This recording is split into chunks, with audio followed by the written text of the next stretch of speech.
Olá, então esse é o vídeo explicando teste online 6 de física computacional. Eu fui sorteado aqui com o problema 5.13 do livro, que é um problema aqui envolvendo física quântica, que é uma matéria que eu fiz em 2017 e nunca mais vi desde então. Então, toda a parte física, toda a explicação da física do problema foi o que, de longe, de muito longe, foi o que eu mais gastei tempo tendo que estudar. A parte da implementação foi, tipo, muito suave. Mas beleza. Então, o problema passa pra gente aqui uma função de onda de um oscilador harmônico quântico, que é esse psi de n, sendo que n seria o número quântico que você tem que calcular. E aí, tem uma parte aqui que seria esse polinômio de Hermite que a gente tem que implementar. E a letra A já começa pedindo isso. Ele fala que a gente vai ter que implementar essa função h, que retorna para a gente o resultado do polinômio de Hermite para o valor de n e para o valor de x, de tal forma que n tem que ser maior ou igual a zero. E aí ele passa aqui a recorrência para a gente, e aí com a recorrência dá para resolver de forma recursiva.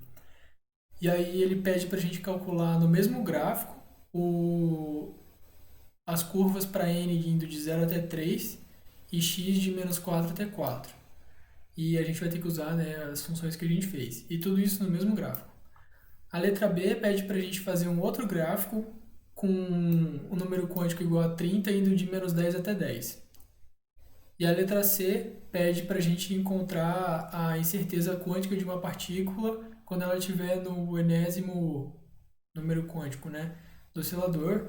E aí, que seria essa a raiz quadrada desse elemento aqui, de tal forma que esse valor, né, posição média ao quadrado, ela é igual à integral de menos infinito até infinito de x ao quadrado vezes o módulo ao quadrado da nossa função de onda, dx. E aí ele já dá aqui a resposta falando que tem que ser aproximadamente 2,3. Então, esse é o meu problema, tem o item A, B e C. Eu fiz em Julia usando Pluto, igual todas as outras vezes, o rodar vai ser igual, não vou explicar. Então aqui eu importo as bibliotecas e tal, tem aqui a descrição do enunciado, né, do problema. Então, a letra A, ele pede para a gente implementar uma função que retorna o resultado dos polinômios de Hermite. E aí eu reescrevi aqui a recorrência logo em cima da função recursiva para ficar fácil de ver. Então, se você reparar, na recorrência ele coloca aqui do lado esquerdo h de n mais 1, que mas a gente quer calcular para h de n. Então é só subtrair 1 no valor de n, que aí a gente tem o h de n. O problema é que a partir dessa recorrência, se você implementar a função recursiva, que é essa que está aqui embaixo, você vai ver que ela vai ter um fenômeno parecido com o de Fibonacci. Como você está calculando do maior valor para o valor menor e o maior valor depende do resultado dos valores menores, né? Você está fazendo uma abordagem que é top-down, então você vai fazer muito cálculo repetido. E aí, a forma que você pode resolver isso é adotando uma outra metodologia de projeto de algoritmo, que é o que eu fiz aqui, que é com programação dinâmica. Então, a ideia é exatamente a mesma do Fibonacci, você guarda os dois primeiros resultados e aí você vai iterando, fazendo uma conta com esses dois resultados e vai, né, meio que atualizando esses valores, vai fazendo uma conta com eles, você vai carregando esse resultado até que chega um ponto que você atinge um ponto ideal. Esse método aqui, eu não fiz o cálculo da recorrência para descobrir quantas chamadas recursivas iam ter, mas eu garanto que ia ser pelo menos o dobro do valor de n, por conta de você ter que calcular aqui para n menos 1 e depois calcular para n. Então seria algo em torno disso. Dessa forma aqui, eu vou de 1 até n menos 1, porque como eu disse, a recorrência está como h mais 1. Aqui eu faço isso dessa maneira. Enfim, o tempo, o gasto de espaço, né, de memória é contínuo. É constante, desculpa. É O de um. E o gasto de tempo é O de n, já que a gente tem que ter esse laço aqui que vai de 1 até n menos 1. Então, tempo linear. E aí, a outra coisa que a gente tem que implementar é a função de onda, dados os parâmetros n e x. E aí, é o que essa célula aqui está fazendo.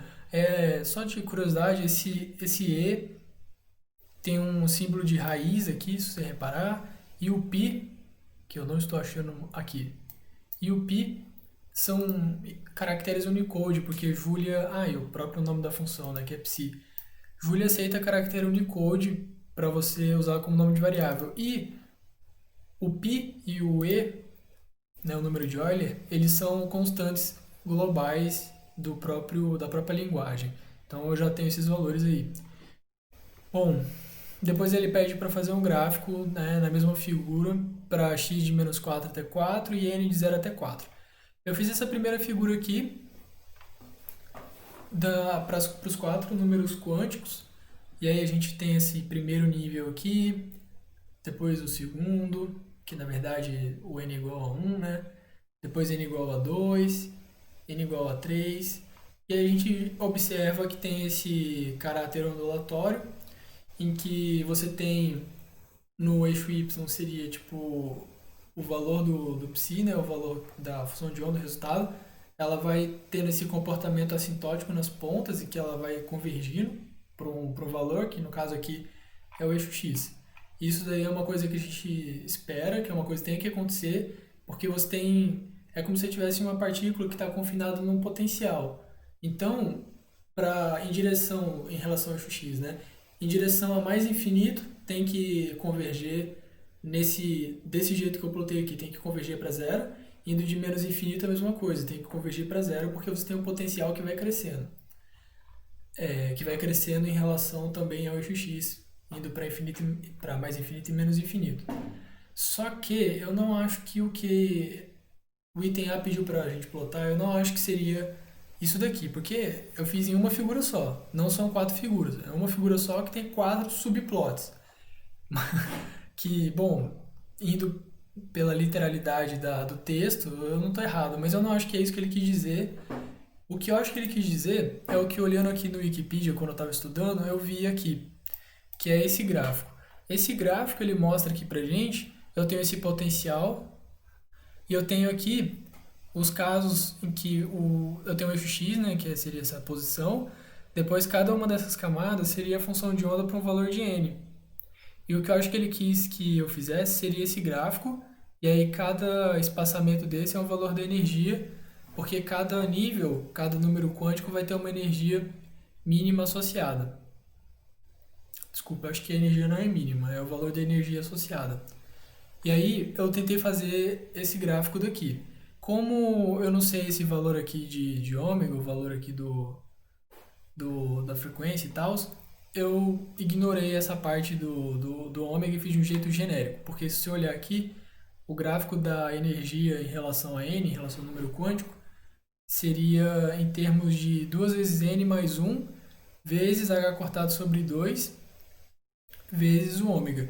Essa parte do h cortado sobre 2 vezes o ômega, como os valores são um muito pequeno, outro é maior, eles meio que se anulam para um valor razoável.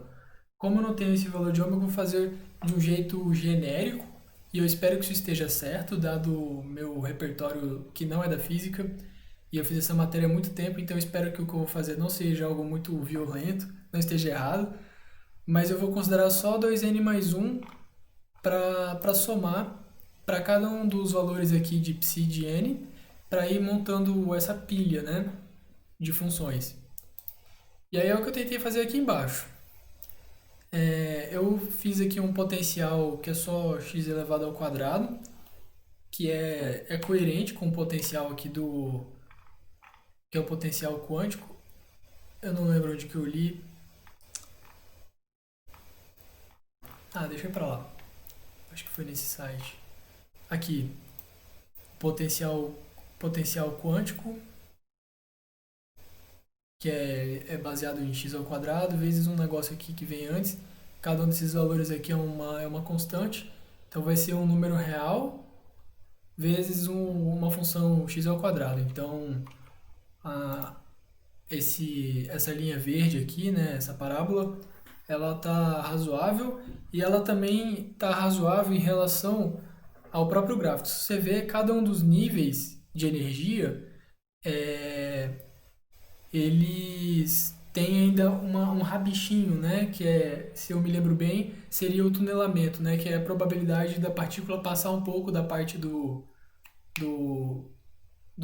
não, não é tunelamento. É porque o potencial ele vai crescendo, então tem esse rabichinho que vai caindo. Igual na figura que tem aqui do Wikipedia, também tem essa partezinha. O primeiro nível de energia, ele tem um tamanho diferente dos outros, ele é menor. Da mesma forma, aqui manteve essa propriedade geométrica aí da função.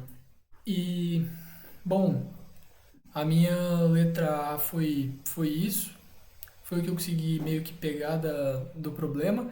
Então, só para resumir, a função de onda ela é dependente, nesse caso, do número quântico e da posição. E aí você consegue ter o estado daquela partícula. E aí, esse estado, quando você faz esse gráfico e com essa parte aqui somando o 2n-1, você vai ter esses níveis de energia e você tem esse comportamento. Se você calcular, por exemplo, o módulo ao quadrado desse negócio, você vai ter a densidade de probabilidade dessa partícula, onde que ela estaria com maior probabilidade no eixo x. Enfim, a letra B pede para a gente calcular, pede para a gente fazer um outro gráfico, também da função de onda para n igual a 30, para o número quântico igual a 30, e x de menos 10 até 10. Esse aqui é o gráfico que a gente obtém, e esse gráfico ele tem um resultado interessante. Conforme você vai aumentando o número quântico do oscilador harmônico quântico, você vai chegando perto de observar um fenômeno clássico. Ou seja, a sua função ela começa a ficar maior nas bordas, que é quando o potencial está maior. E da mesma maneira que o caso anterior, se a gente fizesse o módulo ao quadrado disso daqui, toda a região ia ficar para o positivo, né? Você ia ter como se refletisse o negativo para o positivo. E esses dois picos que estão aqui na ponta, mais altos, eles iam ficar mais altos ainda. E isso seria a chance, a densidade de probabilidade, né? Então a gente teria que a região mais provável da gente encontrar a partícula estaria deslocada para as bordas desse gráfico. Então, que é o que acontece com um oscilador harmônico clássico, que a partícula passa mais tempo nas bordas, que é quando, né, a velocidade ela vai ficando menor. E é isso. Então, a letra B pede para a gente fazer esse gráfico com n igual a 30. E o que eu entendi que é para comentar é justamente isso, que quando a energia ela é muito alta, por conta do número quântico ser muito alto, você começa a observar fenômenos, você começa a chegar perto de um fenômeno clássico em relação ao fenômeno quântico quando o n é menor. A letra C pede para a gente calcular a incerteza daqui da partícula. Ele fala que é raiz quadrada da posição mais provável aqui de x ao quadrado, que seria essa integral. Então, a primeira coisa que eu fiz... ele pede para a gente fazer a integral usando a quadratura gaussiana para 100 pontos. Então, a primeira coisa aqui que eu fiz foi escrever a função f de x, que seria o integrando daqui. Tá exatamente igual, né? E aí, como o intervalo é de menos infinito até infinito, o a é menos infinito e o b seria menos infinito, a gente não consegue fazer a quadratura gaussiana logo de cara. Por conta, né, que você não consegue criar de menos infinito a mais infinitos pontos. Daí infinitos pontos. Então, a gente tem que fazer uma mudança de variável do integrando para ficar em função... para ficar dentro de um intervalo em que seja um intervalo que seja um número, né? E aí tem uma forma aqui que você faz uma substituição, e aí isso está no próprio livro. tá aqui mais para cima. Quando você tem um intervalo de menos infinito até infinito, cadê? É esse daqui. Quando você tem um intervalo de menos infinito até infinito, você pode fazer de uma vez só a substituição de variável com esses valores aqui. Então, tudo que tiver x você vai substituir por essa coisa aqui em função de z, e o dx você vai substituir por isso daqui também em função de z. E aí, voltando lá na solução, esse f underline z seria a função f fazendo a mudança de variável. Então, o x vira esse negócio aqui, z dividido por 1 menos e ao quadrado, que é o que está que é essa parte. E o dx se torna essa multiplicação aqui. Para fazer a mudança de variável, então, é só calcular f, que é essa função aqui de cima, passando x. Só que agora x, né, relembrando, é esse negócio função de z, e depois multiplicar por dx. E aí pronto, fizemos a mudança de variável. Daí agora a gente consegue calcular a incerteza, que a gente vai receber uma função, que é o integrando, vai receber o a, que é o limite de baixo da integral, o limite da esquerda, b, o limite da direita, esse nzinho é o número quântico, esse nzão é a quantidade de pontos lá da quadratura gaussiana, que no nosso caso aqui vai ser n. E aí, eu dei uma roubada aqui também, assim como o livro deu uma roubada. Então, nos exemplos aqui, se você olhar a implementação em Python, acho que está na página 42. Exatamente. Ele importa aqui, ó, a biblioteca para fazer essa parte da quadratura gaussiana, e aí ele faz esse forzinho aqui. Então, já que o livro deu essa miguezada aí, eu vou dar miguezada também. Então, eu usei uma biblioteca aqui em Julia chamada QuadGQ. Esse G é de Gauss, esse quad é de quadratura, o G é de Gauss, e o K é de outro cara, Cronrod, que ele ajudou a fazer um outro método aí que é melhor. Eu também não fui pesquisar muito a fundo, mas eu não usei de fato esse outro método, eu só usei essa função Gauss, que é exatamente a função que o livro usa aqui, esse Gauss XWAB, é a função que eu estou usando aqui. Ela retorna a mesma coisa, né? Retorna os pontos, o peso, não sei o que. E aquele laço que o livro faz com S, somando, não sei o que, eu escrevi a mesma coisa, só que de forma vetorizada. E no final, eu somo isso daí e retorno a raiz quadrada. Isso é, basicamente, essa raiz quadrada que ele comenta aqui. Raiz quadrada desse x ao quadrado aqui, a média, né? Que tem que dar 2,3. Que é esse carinha. Esse gráfico... Deixa eu rodar ignorando o gráfico no momento, só para explicar o resultado. Então, o resultado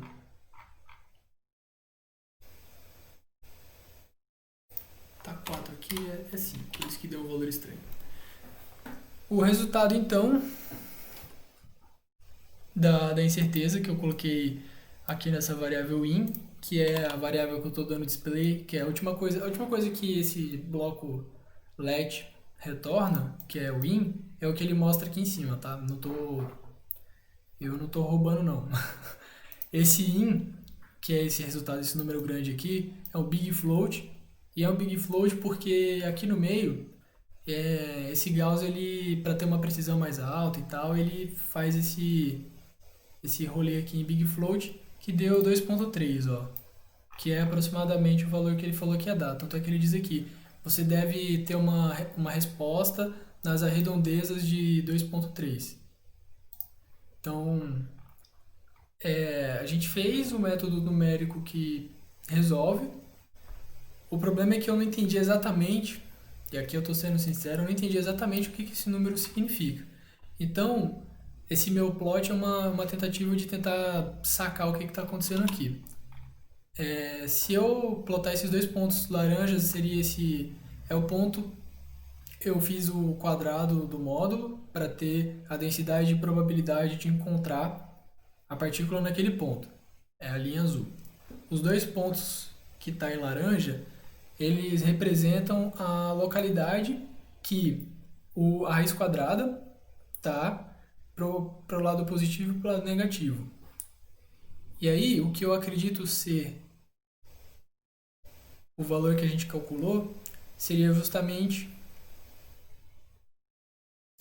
Tá bom, eu não entendi o que significa isso. Ponto. Letra C, fisicamente, não sei. Ai, ai, mas eu implementei o negócio. E o papel de uma pessoa da computação, na maioria das vezes, acaba sendo esse. Bom, a interpretação não consegui entender. E aí, como parte extra dessa atividade, eu resolvi usar os métodos aqui. Essa biblioteca que eu usei, que é essa QuadG aqui, também calcula integral, não faz só os pontos lá da quadratura gaussiana. Então eu posso passar uma função, por exemplo, f, com um intervalo de menos infinito a infinito, e ela calcula a integral certo. Aqui está 5,5 porque eu não calculei a raiz quadrada, né? Se eu calcular a raiz quadrada dá 2,3. Então, é uma forma de você conseguir calcular a integral quando o intervalo é menos infinito a infinito, sem ter nenhum trabalho, nem de ter que fazer mudança de variável, por mais simples que seja, né? Você só taca direto aqui e aí já tem o resultado, não tem trabalho nenhum. E aqui embaixo eu usei a função f_z, que é a função depois de fazer a mudança de variável. E quando eu calculo para menos 1 até 1, que é o intervalo depois que a gente faz a mudança, você vai ver que o resultado ele é o mesmo. Então, a biblioteca ela faz o papel dela direito. O legal é que ela também retorna o E, né? Que seria o erro estimado da integral do método numérico. Opa, é maiúsculo. Então, o erro aproximado é esse número aqui, 7 vezes 10 elevado a menos 8. Esse erro é o valor default. Tem um argumento aqui que é... Eu acho que é o R-L.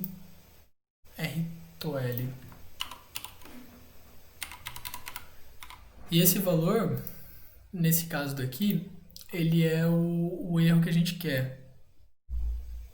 Ah, não. É o Max Evals, foi mal. Não, não é o Max Evals.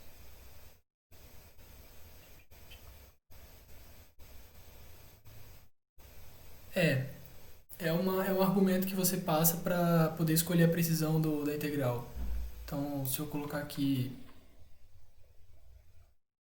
Opa. Se eu colocar aqui 1 vezes 10 elevado a menos 10, aí a gente vê que o erro ele diminui, porque daí ele vai fazer de um jeito essa integral aqui. E aí esse método que ele usa para calcular a integral vai depender, ele meio que decide o que tem que fazer para isso aqui funcionar. É um meio caixa preta, você joga aqui, funciona, não tem que pensar, você só tem o resultado. E, bom, já estou há muito tempo falando disso aqui, sendo que o foco da atividade era mais falar do fenômeno físico, né? Então não vou me enrolar mais. Bom, só fazendo um recal aqui. O item A pediu para fazer a função aqui do polinômio de Hermite, a gente fez a partir de programação dinâmica, ficou muito bom. Tem também a implementação da função de onda. A gente fez um gráfico aqui separando cada função de onda dado o número quântico. Depois aqui embaixo a gente fez esse gráfico que é tentando mostrar como que a energia está dependente dos números quânticos para essa função de onda daqui. E a gente fez de um jeito meio que genérico, sem levar em conta aquele ômega. E eu também escrevi aqui um potencial que também eu inventei aqui agora, que é só para fazer sentido visualmente, né? Não é para fazer sentido os números. E para a gente ter essa intuição do que a função de onda significa e do que esses números quânticos eles significam. A letra B era para calcular para quando o número quântico é um valor alto, justamente para a gente ver esse limiar em que o fenômeno quântico ele começa a perder espaço para o fenômeno clássico e o oscilador começa a virar um oscilador harmônico clássico. Essa é a letra B. A letra C, como eu comentei, eu não entendi exatamente o que esse número aqui quer dizer, a incerteza quântica, fiquei meio perdido, mas eu implementei e deu o resultado que tinha que dar. Então, ali na letra C, bom, é isso aí. E eu também mostrei aqui embaixo esse método que calcula a integral, inclusive integral com limites que podem ir de menos infinito, infinito, enfim, que a biblioteca resolve tudo para você. Mas no exercício eu não usei essa parte da biblioteca, eu fiz a integral mesmo na mão aqui. Bom, acho que é isso.